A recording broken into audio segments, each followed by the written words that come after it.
Dads, I'm talking to you this morning. Bless those you love by your time. I want you to think about that. Have you chosen to bless those you love with your time?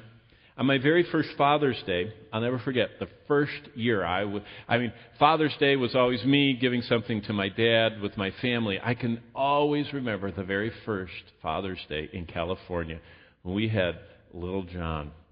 He was born in January of 1985, so in June of 1985 was my first Father's Day. And so I remember going to church in Southern California. I was on staff at a church there, and everyone was handed a Father's Day tract. A little gospel. We have them by the door that you pass out to explain the gospel. Well, they also have others, how to read the Bible and how to pray and everything. Well, this Sunday, all 12,000 of us that were at the church services that day were given a little tract. It was a tract about fathers. It was very good, and I stuck in my Bible. But after I got home, I started reading it, and I thought about it. In fact, I finally wore it out, so I had to type it, and I still have it. In fact, I'm going to read you the tract. I still have it taped in the front of my Bible, right next to the picture of my wife. See there?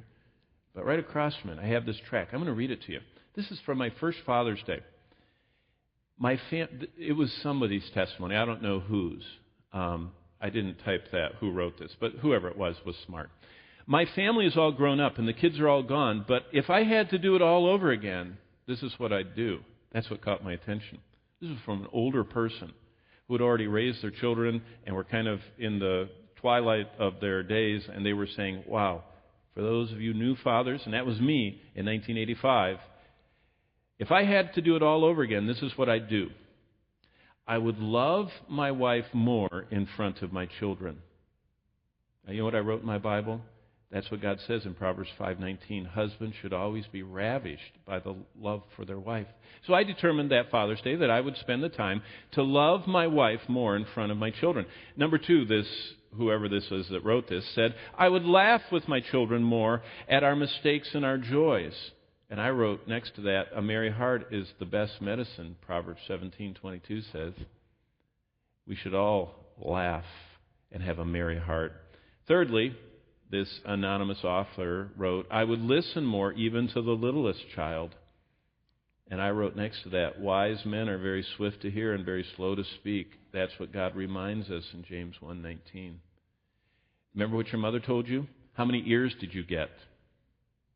How many mouths did you get? What proportion should you use them? Did your mom ever tell you that? Mine did. I would listen more, even to the littlest child. Fourthly, I would be more honest about my own weakness, never pretending perfection. And I reminded myself of 1 John 1:7. We are to learn to always be transparent and walk in the light. We are to be transparent and to say, I was wrong. I'm sorry. Will you forgive me? Never pretend perfection. Another way we can invest time in our families is pray differently for our family, this author wrote. Instead of focusing on them, I'd focus on me. And I wrote next to that, God said that as His designated leader in the church and home, we are to take heed to ourselves and our calling, Acts 20:28. The greatest leadership is the leadership of character, of me, you as a dad wanting to live in a holy, godly way. Next, this tract writer wrote, I would do more things together with my children. And I was reminded of Deuteronomy 6:7 that says, God designed that dads be a part of the whole day of their family. From the rising up to the eating to the going through the day and to bedtime, God says His instructions were for dads to be acquainted with every part of their family's life, and by His presence to influence them. Next, this tract writer wrote, I would encourage my children more and more and bestow more praise if I could do it over again. You know what I thought of Ephesians 4:32? Paul says we're to be kind and tender-hearted, and Peter added, as we read this morning, that we are to bless, to actually verbally. The word we're going to see in just a moment when we look into 1 Peter 3 is actually to say out loud things that will bless the hearer. This tract writer wrote two more things. He said, I would pay more attention to little things like deeds and words of thoughtfulness.